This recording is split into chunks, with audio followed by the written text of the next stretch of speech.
Hey, what's up, guys? I'm here to review Game of Thrones Episode 5, The Door. But first, I'm going to give you my quick recap of the first 4 episodes.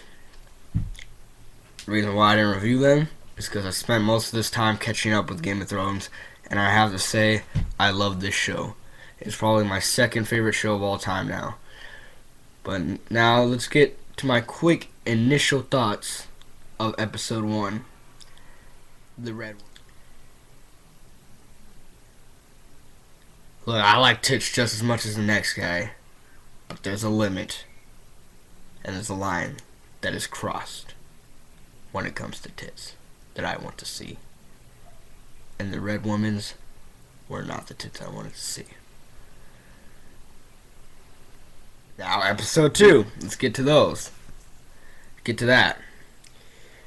Fuck yeah, Jon Snow's alive. Episode 3. Why the fuck do direwolves keep dying? The show loves killing direwolves, I swear. It's ridiculous. Episode 4. I'm even more low with Daenerys Targaryen after that shit. And by the way, fuck you, Ramsay. I hate you. You've been alive for... You need to die. You're getting to the point of Joffrey now where I just want you dead. And now to the episode we're going to talk about, and that is Episode 5, The Door of Game of Thrones. This episode was amazing. I love this episode. We got a lot of stuff revealed for us in this episode. It was pretty intense. Let's start with the wall. What happened at the wall? Jon Snow is planning to take back Winterfell, and we learned about all these new houses in the north we never knew about. And not only that, Sansa tells off Baelish. She's caught on to Baelish's manipulative. I can't talk. Oh my god. Anyways, moving on. His devious nature, and no longer trusts him, and now she only trusts Brienne, Jon. But now she's found out that the Tullys have retaken Riverrun, and that her and Jon and the rest of the Night's Watch are going down to get them on their side, so that they could, in hopes, take back Winterfell. And then we get, the stuff in Braavos, Arya training. But one thing I liked about this episode in Braavos was Arya seeing the reenacting of the War of the Five Kings, like where there's the Baratheons and the Lannisters, and like the reenactment of her father being killed, and the fact that her father was portrayed as kind of an idiot, what it says to me is, no matter how hard Arya Stark tries, she will never truly be no one. There's too much in her, too much hurt for her to just let that all go. Her past tugs at her too much for her to be no one. It drives her so much. What's happened in her past is so traumatic that it drives her. And that I don't think that she can truly ever be no one. She's only doing these things in hopes to get on the Faceless God's good graces. I don't think that Arya Stark can truly be no one. Anyways, I love Arya Stark. She's an awesome character. And then Jorah, who I hope he does not die. I really hope not. Finally reveals how he feels to Daenerys. He tells her that he loves her, and she's like, I can't send you away, but I can't ask you to stay either. But you saved my life. And he says, don't worry, I'll leave. And he shows the grayscale, and she doesn't say she loves him, but she, in her own way, she says that she cares about him, because she got emotional when he showed the grayscale. And he was like, "I'm sorry, my queen. Bye. I love you. Deuces." And then she was like, "No, you swore to me. You swore your life to me, your service, and I'm ordering you as the queen to go get that cure." Which I hope he gets the cure, because we know from earlier seasons that Stannis Baratheon's daughter had also had grayscale, and she went all over Westeros to find the cure, and a bunch of masters got together and made it. By the way, how dude Stannis Baratheon's a dick for little. Anyways, yeah. So hopefully Jorah doesn't die, because I really like Jorah, even though he's deep in the friend zone. I can relate to that. Anyways, one of my favorite parts of this episode was the stuff of Meereen, the new introduction of this character, who's also, I guess, a priestess of the Lord of Lights. Anyways, Varen, she's there to help Tyrion and Varys.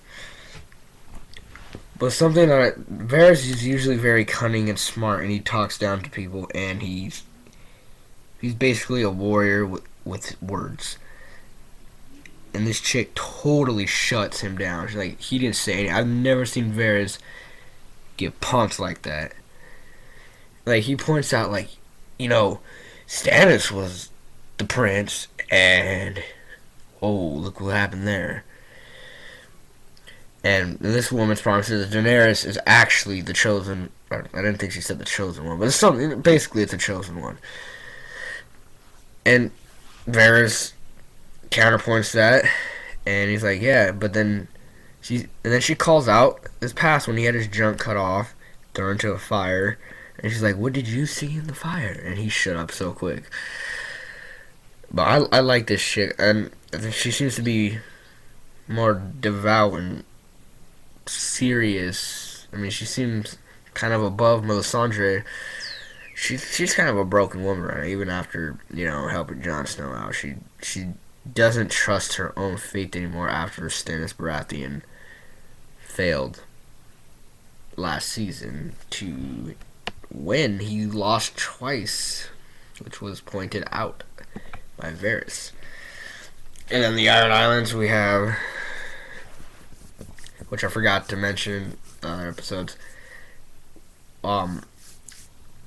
Walder Greyjoy, I think that, I always forget this dude's name. But Theon's dad got killed by his brother, and he didn't even deny that.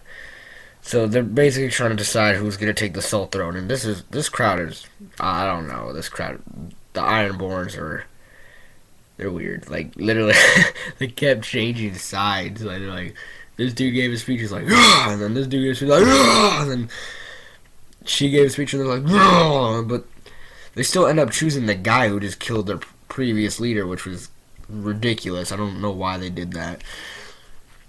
He tried, and then they go baptize him, I guess. Not baptize him, but put him in the water, and then give him the Salt Throne, and he gets up, and boom, they stole all the ships, which is pretty funny.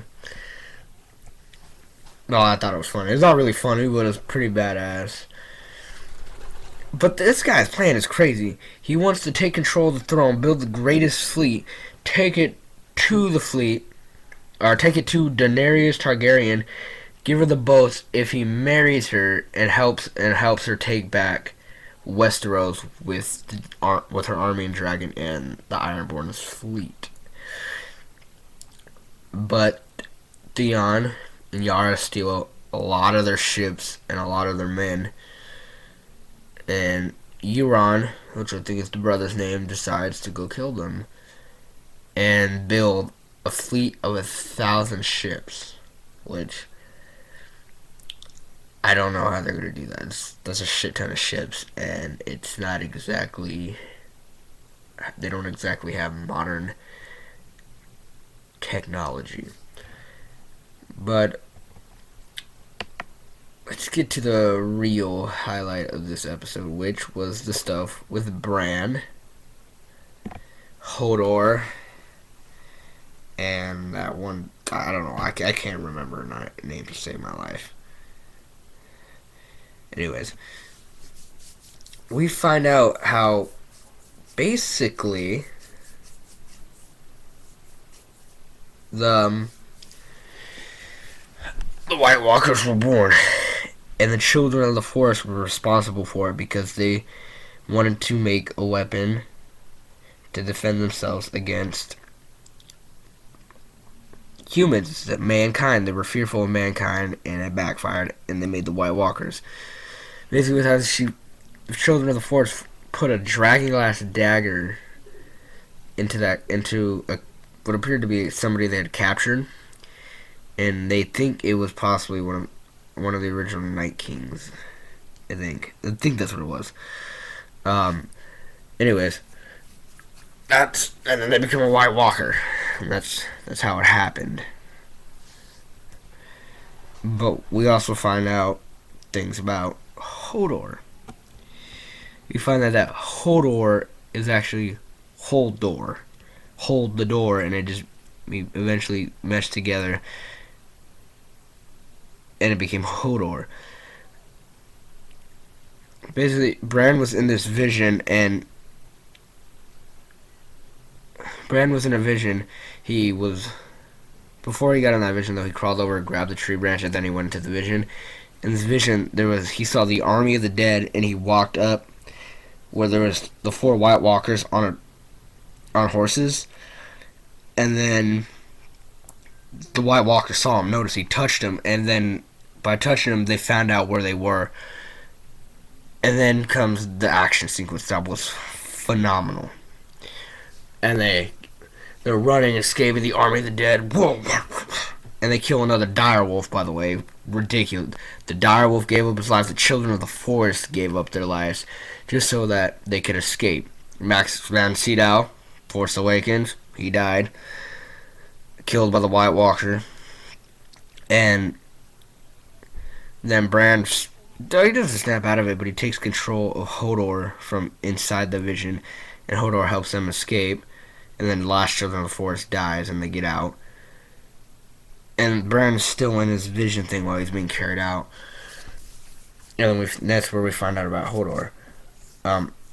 Hodor notices Bran in the vision, like young Hodor before he could talk, where his original name was Willis. And then he has a seizure, and he keeps going, hold the door, and because Hodor outside of the vision is holding the door against the dead of the army of the dead. He's holding it, so probably most likely gonna die, so that the sister of that one dude and Bran can escape. And we learn that hold the door, or Hodor is hold the door, and he's holding the door. And that's how we find out why he only says Hodor. It's not his name. It's just some words he mixed together. But anyway, let's talk about Hodor's moment holding the door against the army of the dead. I really liked Hodor. I didn't realize how much I liked him until that moment, because I got a little emotional. That sucked. But maybe he's alive? Game of Thrones? Probably not. He is most likely dead. I hope he's not, but Hodor's doesn't exactly have the most athletic build, so unfortunately we probably may have said goodbye to Hodor. But I am excited to see what next week's episode brings. And I will review next week's episode as well.